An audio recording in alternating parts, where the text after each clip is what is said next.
When organizations are deciding to restructure, they're trying to overcome some operational challenges. Most of the common ones that I've heard when people call are they're really trying to overcome competing priorities. They're trying to create alignment to a new strategy. Another challenge is they're trying to help drive organizational effectiveness by centralizing all resources in one area or decentralizing in another area so that they can actually get things done faster.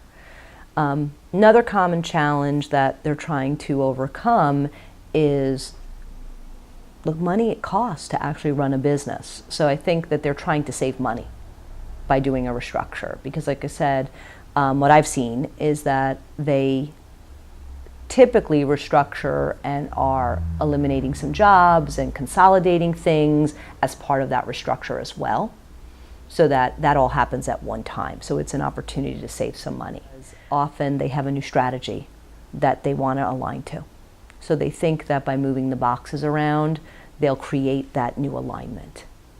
One organization that restructured, when I talk about saving money, they had worked for 100 years as a decentralized organization and then decided to centralize their manufacturing and supply chain organization. And that was a huge change, not just for the resources that were shifted into this new centralized group, but for all the leaders of these manufacturing and these product lines who now needed to figure out how to request resources, how to request time out of one group when they used to have or own all those resources before. And that term of ownership of resources to me is quite interesting, that leaders always talk about, well, I own that or I own that, whereas they really are trustees for the broader organization in terms of managing those resources for the good of the whole, not just their part. So if you've got silos and you're trying to restructure, that's not going to solve the problem.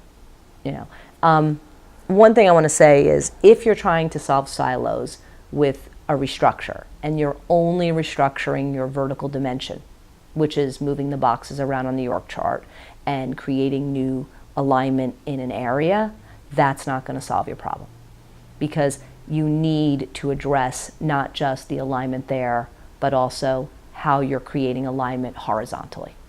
If you want to solve your common challenges as operating as a matrix, you need to be looking at your organizational operating system. And that's a big term, right? So an organizational operating system, like any system, you have a certain base set of rules of how people operate there. And you need to be looking at whether that is the most updated one for what you need to achieve. So you need to be looking at, do I have structure in my horizontal dimension as well as my vertical? Someone asked me once, what's the best matrix structure? And the answer I gave them was, there is no best matrix structure. It is just a matrix structure that's the best for your organization. And it's a structure that is going to enable you to operate horizontally. For organizations that are large, they need to have structure in their horizontal dimension in the form of cross-functional governance teams, and they have their organizational structure in their vertical dimension where their resources are housed and organized.